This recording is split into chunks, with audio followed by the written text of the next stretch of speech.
मंगलम भगवान वीरो मंगलम गौतमो गणी मंगलम कुंद कुंदार्यो जैन धर्मोस्तु मंगलम सर्वमंगलमांगल्यम सर्वकल्याणकारकं प्रधानं सर्वधर्माणां जैनं जयतु शासनं। मैं नमो तीर्थनायक को, नमो ओंकार वाणी को, नमो उन कुंद प्रभु को जिन्होंने ओंकार धारण की। अहो उपकार जिनवर का, कुंद का दिव्य वाणी का, जिन कुंद ध्वनि दाता उनका हान स्वामी का। रम्यूण जिणम वीरम अनंत वर्णान दंसन सहावम भोक्ष्यामि नियम सारम केवली शुद्ध केवली भणिदम। नियम सार जी के स्वाध्याय क्रम में अपना शुद्ध उपयोग अधिकार की 163 गाथा के उपरांत 279 कलश, उसकी चर्चा अपन आज के स्वाध्याय में करेंगे। अभी जो समय सार जी परमागम की सर्व विशुद्ध ज्ञान अधिकार की 320 नंबर की गाथा, उस पर पूज्य गुरुदेव श्री का व्याख्यान आज भी चला। ये फरवरी का व्याख्यान था जो आधा कल चला आधा आज चला, और अब फिर मई का वापस आएगा। और इस एक व्याख्यान में उन्होंने बहुत गंभीर चर्चा गुरुदेव श्री ने करी। एक तो ये बात सुनने में ही अटपटी लगती है अपनी, यद्यपि 2-3 दिन से ही चर्चा चल रही है कि बंद को नहीं करता, उदय को नहीं करता, निर्जरा को नहीं करता, मोक्ष को नहीं करता, केवल जानता ही है, इतना इसका विषय है। तो बंद को नहीं करता तो द्रव्य बंद भाव बंद दोनों लो, यानी कर्म बंद को भी नहीं करता, और कर्म बंद जिस परिणाम के निमित्त से होते हैं उन रागादि को भी नहीं करता। कर्म के उदय को नहीं करता, कर्म के उदय के निमित्त से जो रागादि हैं उन्हें भी नहीं करता। निर्जरा नाम शुद्धि की वृद्धि रूप भाव को भी नहीं करता, और निमित्त में कर्मों का खिरना होता है उसे भी नहीं करता, और अपने पर्याय में परिपूर्ण शुद्धि के भाव की प्राप्ति रूप भाव को भी नहीं करता, और निमित्त में कर्मों का क्षय है उसे भी नहीं करता, मात्र जानता ही है। यहाँ तक बात आई। तो इसमें क्या न्याय रखा था, कल भी थी बात, आज भी है, कि जो कोई भी परिणाम है, चाहे अब अपन इधर से देखते हैं, निमित्तों में देखते हैं, कर्म के उदय का हो, कर्म के बंध का हो, कर्म के खिरने का हो, कर्म के क्षय का हो, ये सब ही पुद्गल के परिणाम उस पुद्गल द्रव्य के उस काल में उत्पन्न होते हुए सत हैं।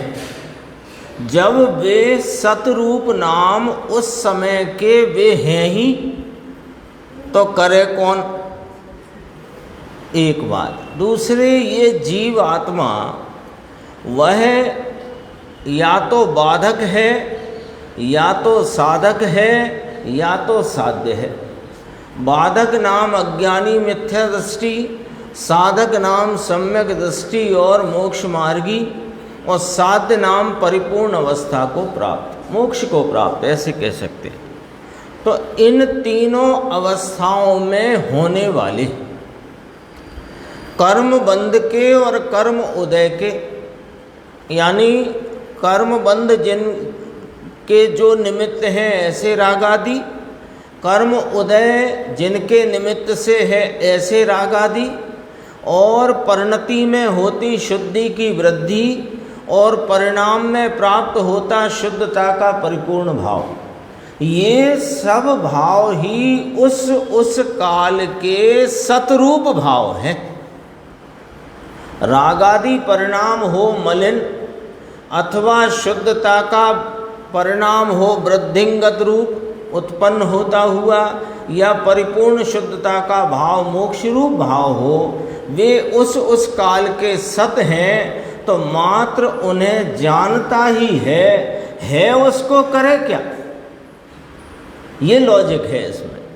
एक तो ये बात आई। अब थोड़ी बात और आगे आती है गंभीर, कि है उसको जानता है, तो लियो साहब जानना तो करे ना,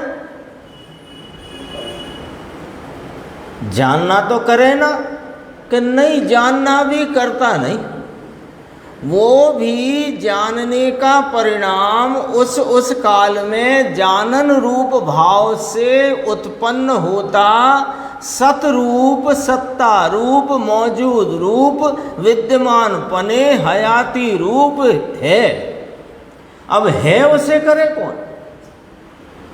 तो जानने का परिणाम वह भी उस काल का जानन रूप भाव सत है, और वहाँ वह है उसको जानता है। इतना कहना भी ये व्यवहार है। क्यों? क्योंकि हमें यहाँ उन्हें नहीं करता इसका निषेध करना है, तो उनका निषेध करने के लिए इतना स्थापित किया कि जानता ही है, करता नहीं। समझ में आई बात? जानने के कार्य को यहाँ जीव के कर्ता, यानी जानने के कार्य का भी जीव को कर्तापना कहा, वो भी सिर्फ इसलिए कहा कि वह बंध मोक्ष निर्जरा उदय आदि के परिणामों को नहीं करता। यह सिद्ध करने के लिए, यह बताने के लिए कहा कि करता नहीं है किसी को, मात्र जानता ही है। तो जानने के संबंध में दो बातें। एक तो जानता ही है, तो किस प्रकार जानता है कि अपने जानन स्वभाव या ज्ञान गुण के उस समय में उस काल के होने योग्य जानन रूप भाव से परिणमता है सतरूप। वह जानना भी उस काल का सत है, एक पॉइंट। दूसरा कि वह बंध निर्जरा आदि को जानता है, सो कहा वे हैं इसलिए जानता है, ऐसा भी नहीं। बोलो कितनी इसमें स्वतंत्रता है।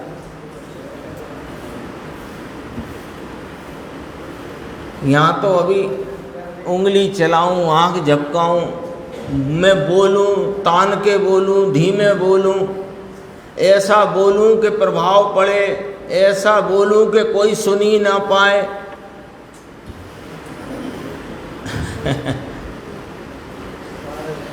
इस संबंध में देखो गुरुदेव की एक चर्चा है, अपन देखते हैं 445 पेज 46। हाँ हाँ हाँ, अंतिम लाइन 46। कौन सी लाइन पढ़ के बताओ?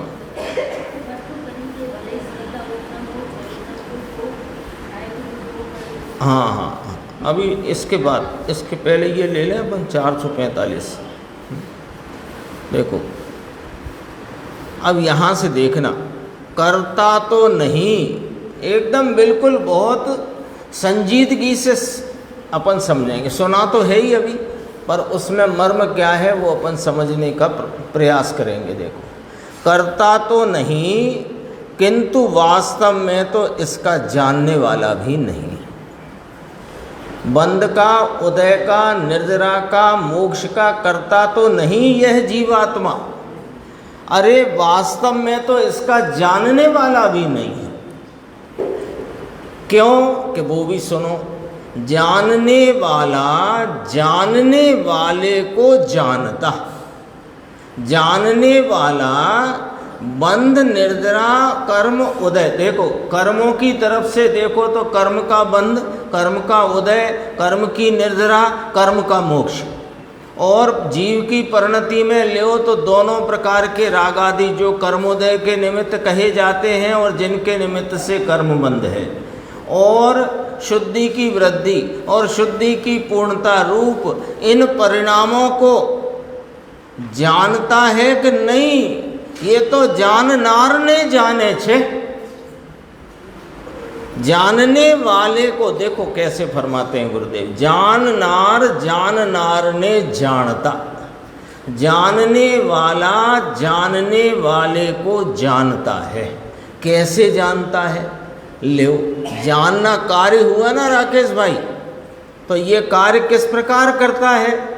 करता होकर करता है कि नहीं? सुनो, जानने वाले को, वह जानने वाले आत्मा को जानने की वह पर्याय उस काल में सत उत्पन्न होती है।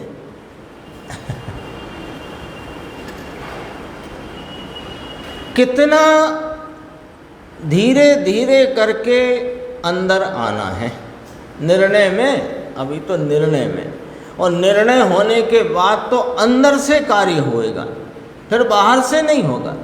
ये सुनना, सुनाना, समझना, समझाना और विचार मंथन चिंतन, ये सब ऐसे चलता है, बाहर से भीतर की ओर, स्थूल से सूक्ष्म की ओर। लेकिन जो अंदर कार्य होता है वो सूक्ष्म भाव है, वो अंदर से होता है। तो अभी तो अपन समझने वाले भूमिका में बात तो करते हैं। देखो, जानने वाला बंध निर्जरा आदि को जानता है कि ना, ये तो जानने वाले को जानता है। तो कर्ता होके जानता है कि नहीं, वो उस समय की जानने की पर्याय उस काल में उत्पन्न होता हुआ सत है, वहाँ का उस पर्याय का कर्ता वो पर्याय है।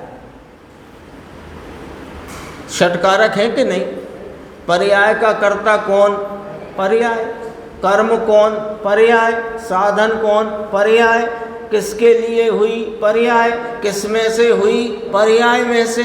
किसके आधार हुई? पर्याय के। इतनी स्वतंत्रता है। अभी अपन तो यहाँ तक बात करके अपने को धन्य समझते हैं, अपन सबकी बात है। मैं गायक हूँ, मैं तो बस जानने वाला हूँ। अरे तुम जानने वाले हो, पर जानने वाले होने पर भी जानूँ मैं, ऐसे नहीं हो। इसको जानूँ, उसको जानूँ, अरे मैं मेरे को ही जानूँ, ये भी नहीं है। तो मेरे को जानती जो जानने का परिणाम, ज्ञानाकार का भाव, वह भी उस काल का सत है। ये तो अकर्तापने की पराकाष्ठा है। ये चर्चा 308 नंबर गाथा से यहाँ पर इसका यहाँ समझो उद्भव हुआ है, और वहाँ से चलते चलते यहाँ तक आई है। देखो, बहुत गंभीर चर्चा है। जानने वाले को जानने की पर्याय सत रूप से उत्पन्न होती। इसमें अंतर्गर्भित हो गई कि वह जानने की वह पर्याय उस काल में अपने सतरूप भाव से उत्पन्न होती है। वह जानने का परिणाम, वह ज्ञानाकार रूप परिणमित भाव उस काल का उत्पन्न होता हुआ सत भाव है, मौजूद भाव है। हो गई एक बात, इसको समझाते हैं। किंतु इतना यहाँ व्यवहार सिद्ध करना है कि मोक्ष को, निर्जरा को जानता है। लो, बंध मोक्ष को आत्मा करता नहीं, यह कह करके बंध मोक्ष को मात्र जानता है, ये व्यवहार है, परमार्थ नहीं। ये व्यवहार है, ये परमार्थ नहीं है। हाँ, जानने की पर्याय। अब देखना बहुत गजब का इसमें लॉजिक है यशवंत भाई, देखना निर्देश भाई। जानने की पर्याय और मोक्ष और बंध की पर्याय और निर्जरा की पर्याय, चार गिना दी। जानने की पर्याय, मोक्ष की पर्याय, बंध की पर्याय नाम राग आदि, अब उधर की छोड़ दो सब बात, और निर्जरा की पर्याय नाम शुद्धता की वृद्धि की पर्याय। ये भिन्न है, ये भिन्न है। यानी आत्मा की एक समय की उत्पन्न होती सतरूप अवस्था में ज्ञान की पर्याय न्यारी, बंध की न्यारी नाम रागादि की न्यारी, रागादि की अभाव रूपता की न्यारी और पूर्ण भाव की न्यारी। अभी एक लाइन बहुत गंभीर है, कभी सुनी नहीं होगी ऐसी लाइन आती, देखो। अनंती पर्यायें एक समय में होती हैं, अनंते गुण की अनंती पर्याय अक्रम से एक साथ होती है। ये इसमें बहुत बड़ी बात कही। पर्याय तो साहिब क्रम रूप होती है ना। अरे क्रम रूप होती एक पर्याय में, अनंती पर्याय अक्रम रूप से परिणमती। लो, पर्याय तो क्रम रूप परिणमती है, अक्रम रूप से परिणमती का क्या अर्थ है? अरे क्रम रूप से परिणमित एक समय की द्रव्य की अवस्था में अनंत गुण जो अक्रम रूप से रहे हुए हैं, उन अक्रम रूप से रहे गुणों का भाव जो एक ही पर्याय में क्रम पड़े बिना प्रकट है।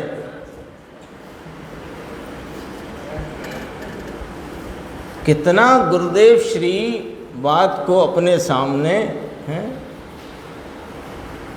ऐसे सुनाते हैं, ऐसे समझाते हैं कि ये लो ना भैया।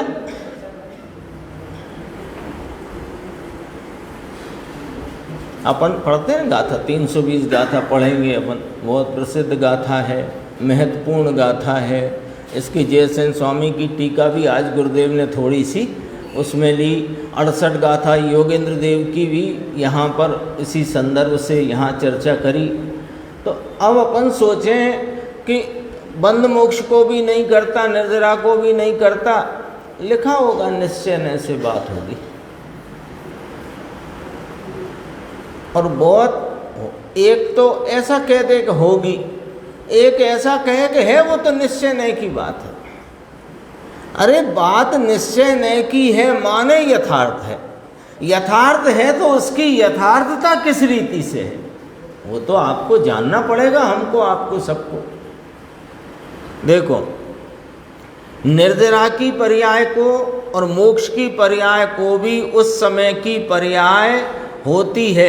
निर्जरा की पर्याय, अब एक समय की पर्याय, उसमें अक्रम रूप से अनंत गुण की पर्याय, उसमें देखो जरा, एक बंध की पर्याय, एक निर्जरा की पर्याय, इतना तो देखो, मोक्ष भले ही मत देखो, क्योंकि है नहीं ना उस समय।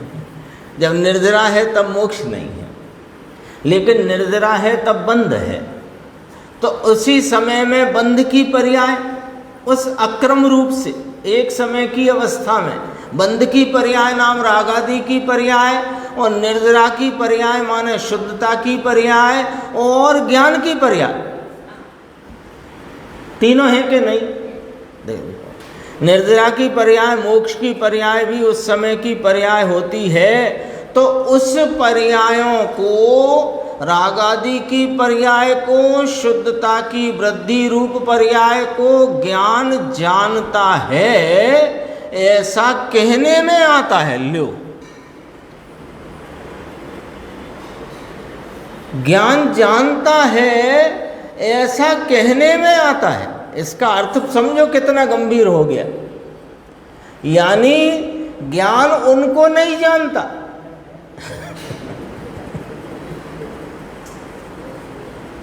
कहा ना ऐसा कहने में आता है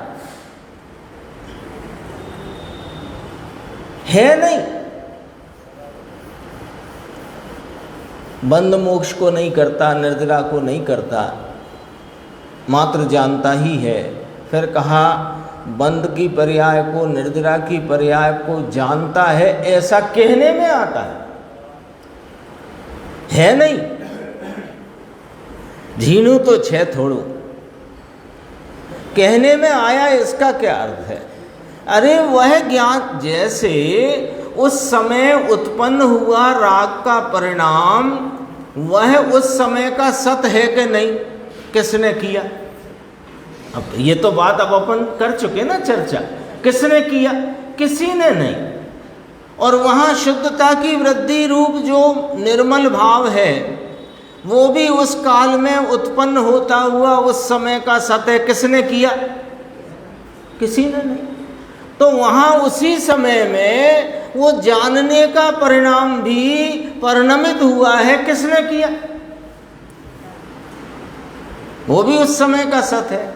और वास्तव में वह किसको जान रहा है? वे बंद और निर्जरा के परिणाम हैं तो जान रहा है कि ना? तो उन्हें जान रहा है कि ना? अपने ज्ञान रूप परिणाम से परिणमता हुआ जाननाकार ज्ञानाकार आकार को जानता परिणमता है। बोल,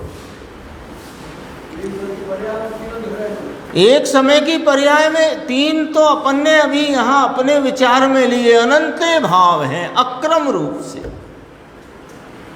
देखो, अच्छा आपके हाथ में अंगूठी हो, कुछ भी हो, चलो ये कुर्ता ले, तो ये कुर्ता ले कि अंगूठी जरा सरल पड़ेगी। अंगूठी ले तो सोना है ना, तो इसमें चिकनापना, पीलापना, भारीपना, एक ही समय में तीनों भाव व्यक्त हैं कि नहीं है? कि अलग अलग समय में हैं? तो चिकनापना, पीलापना, भारीपना गुण है, और उनकी चिकनाई, पीलाई, भारीपने का भार, ये पर्याय हैं। तो वे पर्याय एक ही पर्याय में है कि नहीं है? तो एक ही पर्याय में अक्रम रूप से है कि नहीं है? अक्रम रूप से है, इसका मतलब एक ही साथ है कि नहीं है?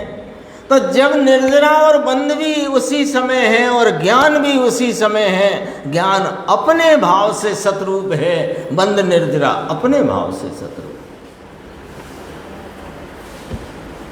जानने का परिणाम अपनी सत्ता से, अपने भाव से, अपने स्वभाव से, स्वयं पर प्रकाशक रूपता से, स्वयं ज्ञानाकार भाव से परिणाम उनको जानता है। ये तो कहने में आया है।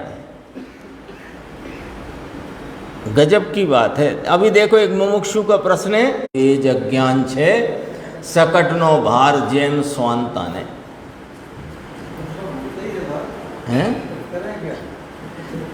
जो अकर्ता स्वभाव है उसे स्वीकार करो। तो इतना भी करने का क्यों कहा? कि तुमने उसे अस्वीकार कर रखा है, इसलिए कहा, बस इससे ज्यादा कहना नहीं। एक अपना अकर्ता स्वभाव, अकर्ता कहते ही ज्ञातापने की ध्वनि उसमें उठ गई। अकर्ता कहो कि ज्ञाता कहो, ज्ञाता कहो माने ज्ञान स्वभावी में, तो इसको स्वीकार करो। तो ये स्वीकार करो भी तो आप करने की तो कह रहे हो कि हम तो इतनी बात इसलिए कह रहे हैं कि तुमने अनादि से इसका अस्वीकार किया है, बस, और हमें ज़्यादा कुछ कहना नहीं। इतनी बात। पढ़ो, विचार करो, याद करो, सब समझो, जैन दर्शन का इतिहास समझो, जैन दर्शन का भूगोल समझो, जैन दर्शन के 6 द्रव्य 7 तत्व समझो। हम कहते हैं कि कुछ समझो कि ना समझो, तुम तो इसे स्वीकार करो, और जो तुमने अनादि से रागादि को स्वीकार किया है उसको अस्वीकार करो। देखो, छोकरा बड़ा किया, पाल पोस कर, पढ़ा करके, सब गप है ये। किसी को पढ़ाया नहीं, किसी को बड़ा किया नहीं। ये तो लौकिक में दिखता है। हर पिता अपने बच्चे को बहुत बड़ा कलेक्टर आईएएस बनाना चाहता है, पर सवई बन गए क्या? नहीं चाहता। तो जैसे जो होना होता है सो होता जाता है, जगत के परिणाम है। आपने कहा था नीचे देखो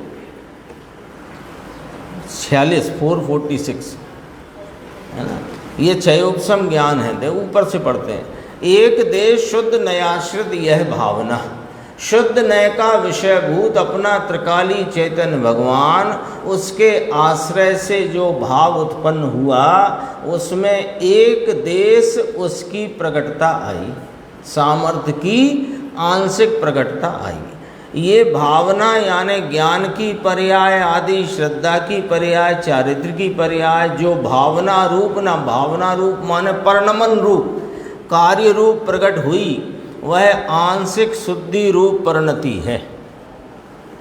वह निर्विकार स्व संवेदन लक्षण छायोपशमिक ज्ञान रूप होने से, तो कौन सा उसको क्या कहेंगे? अभी यहाँ केवल ज्ञान तो है नहीं ना, तो वह स्व संवेदन तो हुआ है, आत्मा को शुद्ध नय के विषयभूत अपने त्रैकालिक पवित्र स्वरूप को जिस उपयोग वर्तमान ने आलम्बन लिया, तो वह वर्तमान उपयोग कौन सा है? छायोपशमिक ज्ञान रूप है ना। तो वो छायोपशमिक ज्ञान में स्व संवेदन हुआ। संवेदन कहाँ होता है? ज्ञान में। तो स्व संवेदन लक्षण छायोपशमिक ज्ञान रूप हुई वो परिणति। ये क्षयोपशम ज्ञान है। ये कौन सा है? भाव शुद्ध ज्ञान, सम्यक ज्ञान, स्वरूप के संचेतन वाला ज्ञान, स्वरूप के आस्वादन रूप ज्ञान, वो क्षयोपशम ज्ञान है। ठीक है। वस्तु तरीके भले श्रद्धा, और वस्तु जो श्रद्धा ने अंगीकार करी है वो परिपूर्ण वस्तु को किया है, वो क्षयोपशम रूप को नहीं किया। स्व संवेदन का परिणाम है वो क्षयोपशम भाव में उपजा है। ठीक है। और वस्तु जो परिपूर्ण है उसको श्रद्धा ने आप रूप अंगीकार किया, मैं पना किया, स्वीकार किया। तो श्रद्धा की परिणति में 3 प्रकार पढ़ सकते हैं। 3 प्रकार। औपशमिक सम्यक्त हो सकता है तो उपशम भाव कहलाएगा। क्षयोपशमिक सम्यक्त हुआ तो क्षयोपशम भाव कहलाएगा। छायक सम्यक्त हुआ तो छायक भाव कहलाएगा। उस समय भी ज्ञान तो क्षयोपशम ही कहलाएगा, ज्ञान थोड़ी छायक हो जाएगा। ये कहना है। श्रद्धा की जो परिणति है वो औपशमिक नाम उपशम भाव रूप हो सकती है, क्षयोपशम भाव रूप हो सकती है, छायक भाव रूप हो सकती है। लेकिन उस समय स्व संवेदन रूप परिणाम ज्ञान का वो तो क्षयोपशम रूप ही होता है। क्यों? श्रद्धा की ऐसी नहीं हुई तो हुई, छूट भी जाती है, छूट भी जाता है। उसको निमित्त पर से घटाते हैं ये तीनों भाव।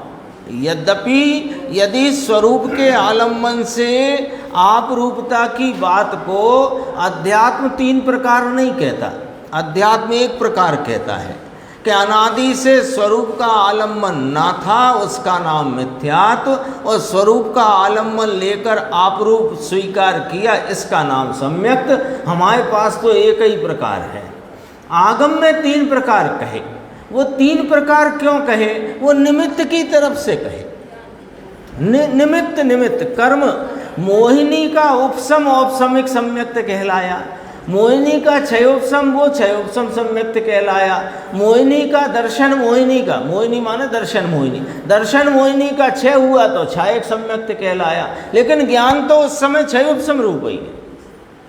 ये वाली बात है। देखो फिर का हाँ छदमस्त है वो तो, अभी थोड़ी कोई छायक भाव केवल ज्ञान हुआ है। देखो इसमें स्पष्ट किया कि श्रद्धा उपशम रूप हो, क्षयोपशम रूप हो, छायक रूप हो, किंतु उसको जानने वाला ज्ञान क्षयोपशम ज्ञान है, उसको जानने वाला छायक ज्ञान अभी यहाँ नहीं है। क्या कहा समझ में आया? ये चर्चा बहुत गंभीर थी आज गुरुदेव की, और 68वीं गाथा को भी उन्होंने लिया। इसमें एक लाइन आई थी, बस वो पढ़ते हैं। और ये जो पेज है ना 447 में नीचे गाथा सूत्र है, उसके ऊपर की एक लाइन है, देखो। धर्मी क्षयोपम ज्ञान को भी नहीं भाता, उसकी दृष्टि द्रव्य ऊपर होती है। वो वास्तव में मुझे स्वयं संवेदन हो जाए, मुझे स्वयं संवेदन हो जाए, अथवा स्वयं संवेदन हो गया है तो पुनः हो जाए, पुनः हो जाए, ये धंधा नहीं उसके पास। ये धंधा तो पर्याय बुद्धि वालों के अज्ञान में चलता हुआ धंधा है। अपन आते हैं 269 कलश है अपना कारण कार्य नियम भाग 7 पेज 111 110 आत्मा धर्मी भवति सुतराम ज्ञान द्रग धर्मयुक्तः तस्मिन्निस्थितिं विचलां तां परिप्राप्य नित्यं सम्यक् दृष्टिर्निखिल करण ग्राम निहार भासवान मुक्तिं याति स्फुटित सहजावस्थया संसितां तां। कहते हैं ज्ञान दर्शन धर्मों से युक्त होने के कारण आत्मा वास्तव में धर्मी है। अभी 163 गाथा में यह बात आचार्य भगवान ने कही कि जैसे ज्ञान मात्र पर प्रकाशक नहीं है, स्वयं प्रकाशक भी है, और जैसे 162 गाथा में उस ज्ञान की स्वयं पर प्रकाशक भाव को सिद्ध किया था, उसी रीति से आत्मा भी मात्र पर प्रकाशक नहीं है, स्वयं पर प्रकाशक ही है, क्योंकि आत्मा स्वयं पर प्रकाशक ज्ञान और स्वयं पर प्रकाशक दर्शन से युक्त धर्मी है। आत्मा धर्मी है और ज्ञान दर्शन उसके धर्म है। ऐसा कह करके जो 163 गाथा आई उसके आगे ये बात कहते हैं कि ज्ञान दर्शन धर्मों से युक्त होने के कारण आत्मा वास्तव में धर्मी है। लो धर्मी कैसे है आत्मा? हम कहते हैं कि इनका बराबर पूजा प्रक्षाल और स्वाध्याय और आदि इत्यादि अनेक प्रकार के कार्य बराबर चलते हैं, ये तो बहुत धर्मी है।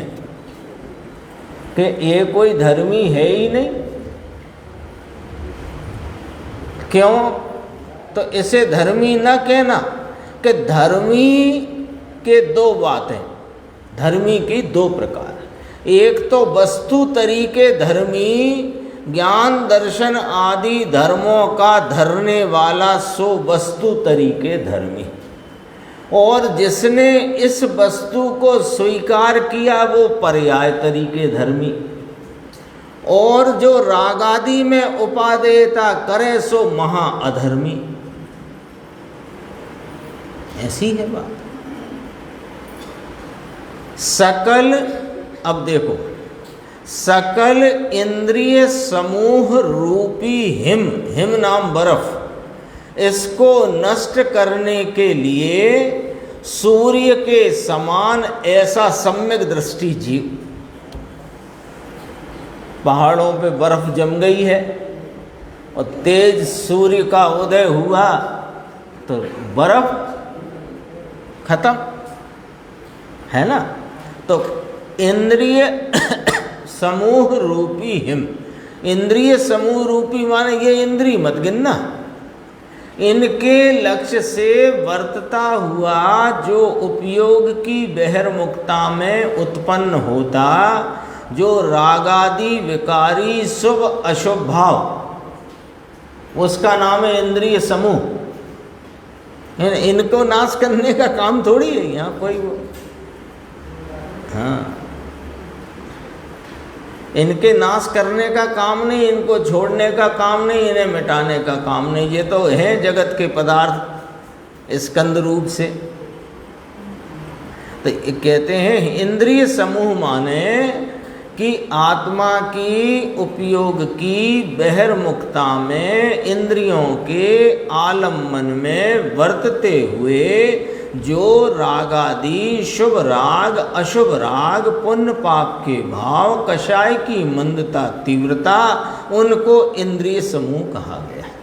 उस बर्फ को मिटा डालने में कौन समर्थ है कि सम्यक दृष्टि जीव इसमें अभेद कर दिया उस दृष्टि से। खरेखर तो कहना है कि सम्यक दृष्टि ही उस शुभ अशुभ विकारी भाव को नाश करने में समर्थ है। तो उससे परिणत जीव ऐसा लेकर के बात करेगी। उसमें ही माने ज्ञान दर्शन धर्म युक्त आत्मा में ही सदा अविचल स्थिति प्राप्त करके वह जीव सम्यक दृष्टि जीव मुक्ति को प्राप्त करता है। कैसे? देखो, सम्यक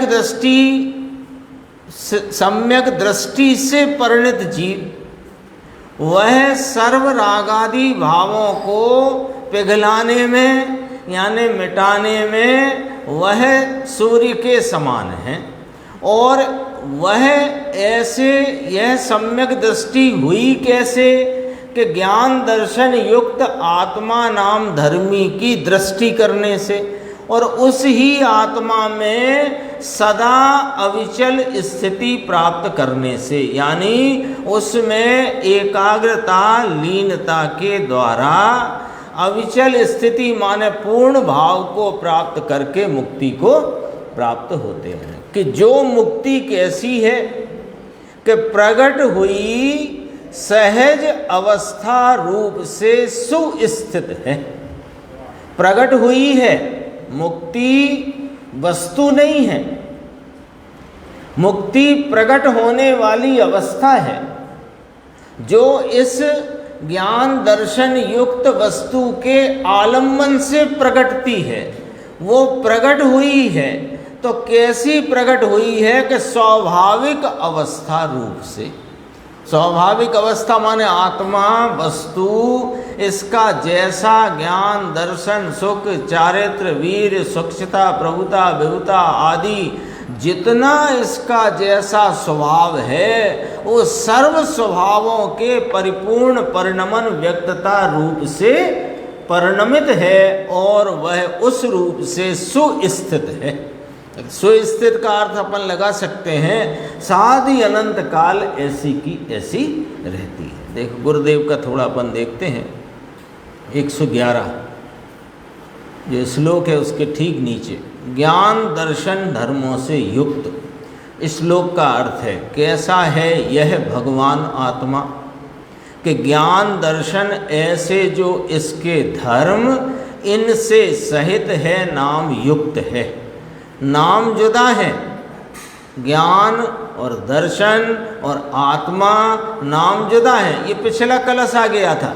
ज्ञान दर्शन और आत्मा संज्ञा संख्या लक्षण प्रयोजन की अपेक्षा भिन्न हैं तो भी वे अभिन्न हैं। ये चर्चा उसमें आ गई थी पीछे के कलश में। लेकिन ज्ञान जानन देखन ये धर्म से सहित आत्मा धर्मी है ल्यो, ये धर्मी की व्याख्या करी। ये दया पालता है ये धर्मी और व्रत करे सो ये धर्मी, ऐसा नहीं कहा। जानन देखन जो धर्म ये धर्म सहित नाम इससे युक्त नाम सहित वह धर्मी आत्मा है, ये आत्मा की व्याख्या करी। अब नीचे इसी पेज पे देखो, सकल इंद्रिय समूह रूपी हिम को कैसा है भगवान ज्ञान और दर्शन कि सकल इंद्रिय समूह रूपी हिम को नष्ट करने के लिए जैसे सूर्य उगए और हिम का नाश होता है, सूर्य उगए तो हिम रहता नहीं, ऐसे भगवान आत्मा ज्ञान और दर्शन इसकी पर्याय में उगा।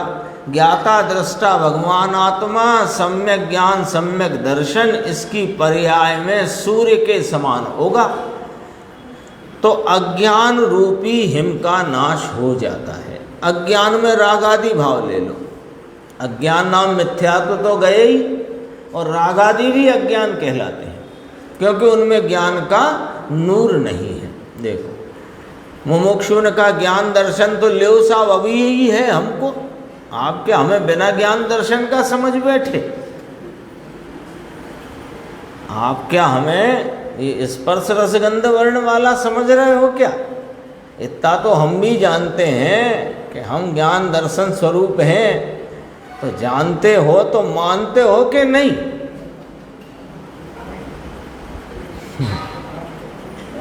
मानो तो सम्यक दृष्टि। उत्तर है गुरुदेव का, ये जो जिसकी तुम बात करते हो ना, मैं ज्ञान दर्शन स्वरूपी, ये तो शक्ति रूप से है, और शक्ति रूप से है इसे जो माने उसको है, जो माने नहीं उसको कहाँ है? क्या कहा है लेकिन मानता तो है ना, नहीं माने तो इसको कहाँ है? तो फिर कहा उसने साहब ज्ञान दर्शन तो है ना साहब, आखिर हम जीव हैं, हम क्या कोई टेबल कुर्सी है क्या? हम तो जीव हैं, ज्ञान दर्शन स्वरूपी हैं, तो है ना? दोबारा पूछा कि नहीं इसके लिए है ही नहीं ज्ञान दर्शन। क्यों? कि तुमने अपने को राग रूप माना है, राग रूप मानते हो और कहते हो मैं ज्ञान दर्शन स्वरूपी हूं, तो तुम्हारे लिए नहीं। मोक्ष ने कहा ये ऐसा कहते हैं कि पर्याय में ज्ञान दर्शन प्रकट है ना। वो दूसरे मुमुक्षु ने उनके प्रश्न का खुलासा गुरुदेव के समक्ष करा कि ये जो कह रहे हैं कि साहब ज्ञान दर्शन गुण है, उसकी बात नहीं कह रहे हम, तो हमारा ज्ञान दर्शन ये प्रकट परिणमन रूप है कि नहीं है?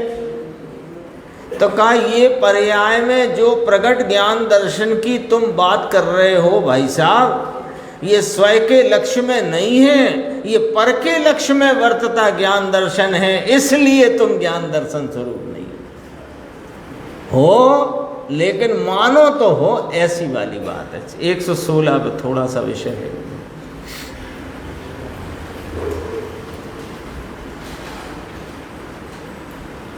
यहाँ कहते हैं दो पंक्ति छोड़ के, सदा अविचल स्थिति प्राप्त करके सम्यक दृष्टि जीव ऐसे भगवान को दृष्टि में लेकर सदा अविचल स्थिति एक बार ही देखा जाना ऐसे नहीं, बारंबार उसमें स्थिर होकर, अविचल स्थिति की बात करते हैं, बारंबार उसमें स्थिर होकर सदा अविचल स्थिति अकेला ज्ञान दर्शन में स्थिर होना। ज्ञान दर्शन में स्थिर होना माने ज्ञान दर्शन स्वरूपी यह चैतन्य भगवान अखंड अभेद एक रूप सदृश तत्व, इसमें एकाग्र होना, इसमें स्थिर होना, एक धारावाही अंदर अनुभव होना, अविचल नाम चले नहीं, ऐसी स्थिति प्राप्त करके मुक्ति को प्राप्त करते हैं।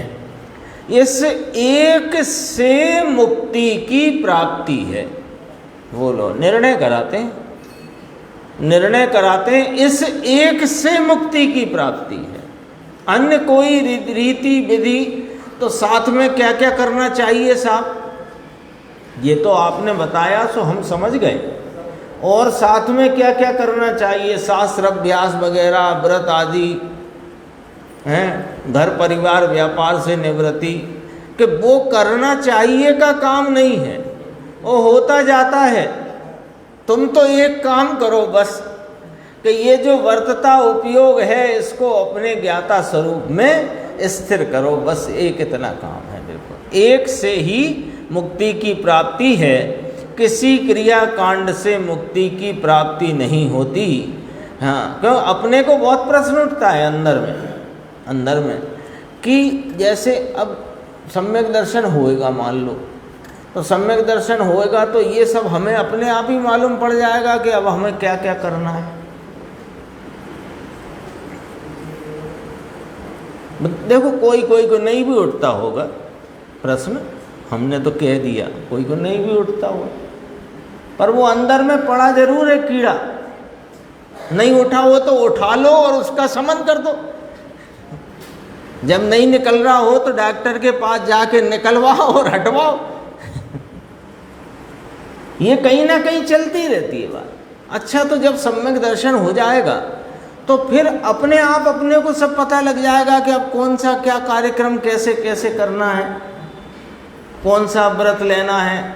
तो 5वें गुण स्थान में जो प्रतिमाओं का स्वरूप बताया है आगम में, वो कौन सी प्रतिमा कब लेना है हमें सब पता लग जाएगा ना भाई साहब, जब हमें सम्यक दर्शन हो जाएगा।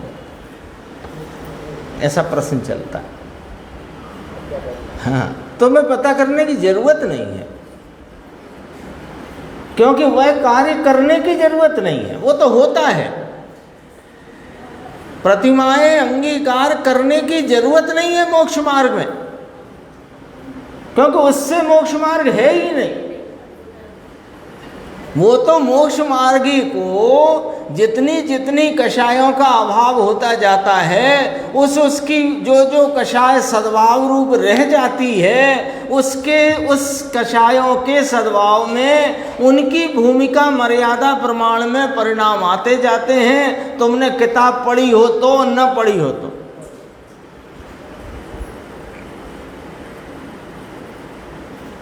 देखो, ये सत्व को कहाँ, ऐसा जिसका स्वभाव है, ऐसी जिसकी सत्ता का सत्व है, इस सत्व को खिलवट होकर पर्याय में सत्ता की खिलवट नाम विकास खिलावट पूर्ण आती है, इसका नाम मुक्ति। ये सत्ता के स्वभाव का साधक होए और इसमें ठहरे तो ही आती है।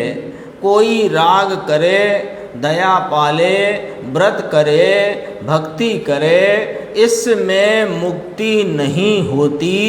कठिन काम है बहुत भाई। ये अपनी कलश की यहाँ चर्चा संपूर्ण होती है और इसके बाद 164 गाथा की चर्चा आगे की स्वाध्याय में।